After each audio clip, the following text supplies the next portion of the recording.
Hello, my name is Simon Lukic from DYAD, and I've been given a great opportunity by the people at the Metal Crypt to share 4 releases that were inspirational in the creation of my debut album, The Work of Idle Hands. What I had to do was separate the fan from the songwriter. So these 4 releases specifically had an impact on my songwriting, on the creation of the debut album, and bringing DYAD into existence.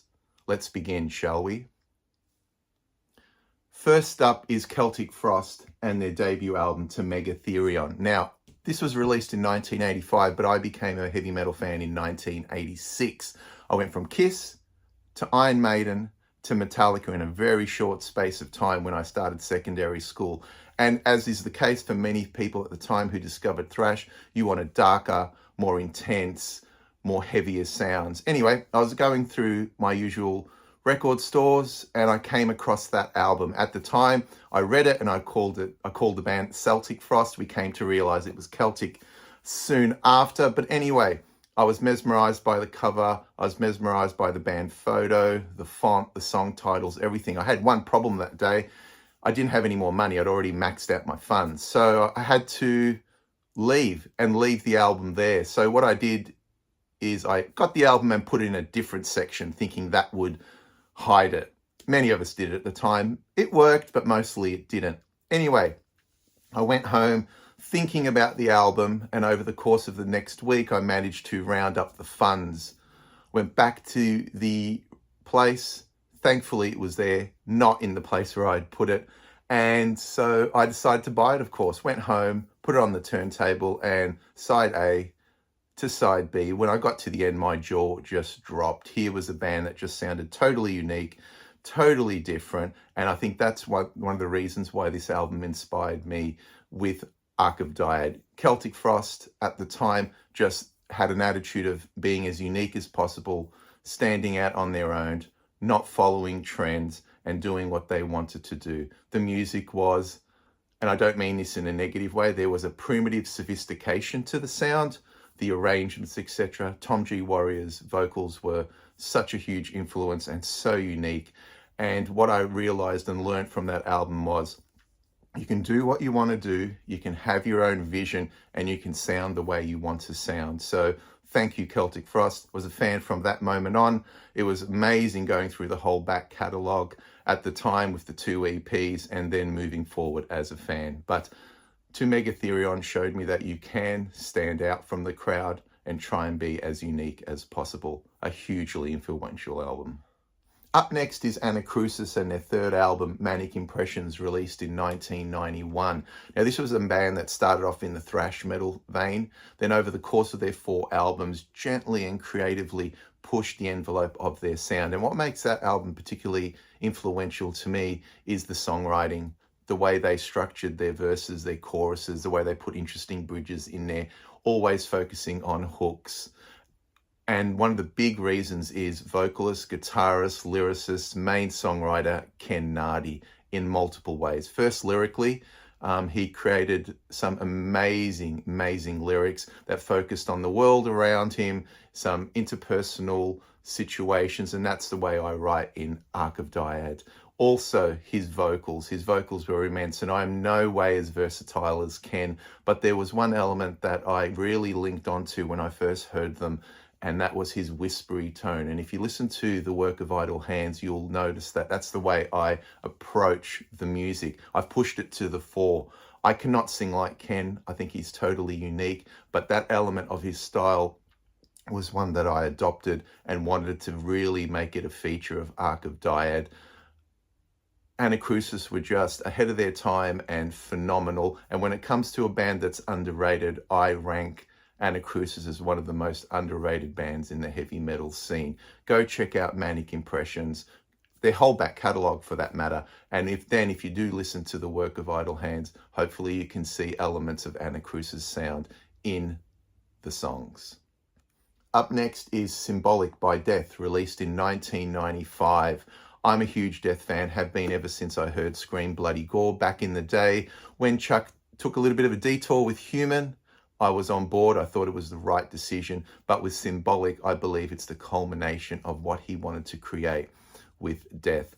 The arrangements, the songs, the guitars, the solos, the lyrics, the vocals, they're all crushing, and they create this amazing heavy metal album. The thing that inspires me the most, and inspires me to include it on this list, is that it's 1995, heavy metal's in decline, bands are being dropped, bands are changing their sound, and Chuck decided to create a full-on heavy metal album. And that spirit, that attitude drives me with Ark of Dyad. The Work of Idle Hands to me is a heavy metal album. No matter what other people think, I truly believe that. And I think that attitude and spirit that Chuck showed back in 1995 on Symbolic is that feeling that runs through everything I do. It's a huge inspiration to me. And every time I listen to it, I think it's an amazing work of art. It also includes what I personally believe the greatest ever rhythm guitar tone captured on tape. What Chuck and Jim Morris were able to achieve with the recordings of those guitar parts are just truly, truly amazing. No one, I don't believe, has been able to capture that tone, just making Symbolic an even more important and special album. And finally, I'm going to focus on the Australian heavy metal scene and a band from Canberra called Armoured Angel. Now, I need to preface this with a little bit of history. The band eventually released their debut album, Angel of the Sixth Order, in 1999 with a revised lineup. The band that appears on this 2-CD compilation, Hymns of Hate, is the classic 3-piece lineup that released 2 demos, Wings of Death and Communion, and 2 EPs, Stigmata and Mysterium. Now, I know some of you watching right now are going, Simon, this is a compilation. It's not a full-length album as such, but bear with me. The band were never able to or unable to release a full-length album. So these CDs and this compilation, Hymns of Hate, and the way it was structured by Abysmal Sounds at the time, basically flows like an album. CD1 features the EPs, CD2 features the demos, plus a 1995 pre-production demo that wasn't released at the time. Now, if you have this collection, and you listen to it, you know exactly what I'm talking about. It flows exactly like an album would. So if Armoured Angel had the opportunity back in the day to release a full length with the classic lineup, I believe this is what they would have given the world. So for that matter, I'm going to include it in this collection simply because Armoured Angel and that classic 3-piece era was such a huge influence on Ark of Dyad and a huge influence on the way that I approach songwriting. If you listen to that era of Armoured Angel, you will know that the band focus on songwriting and song is king. There's no wasted riff. There's no technical bridge to show off and grandstand and say, look at us as musicians. All they did was write effective, strong verses, choruses, and bridges to create a complete song that was utterly enjoyable and totally memorable. They were one of the bands at the era who were heavy, yet also reliant and focused on hooks. And that is a huge influence on Ark of Dyad and how I created the debut album, The Work of Idle Hands. I always focus on songwriting. I always focus on what's best for the song. And if I come up with a part that is, interesting and creative, but serves no purpose, I will not include it in the song. And that is a direct inspiration from the mighty Armoured Angel.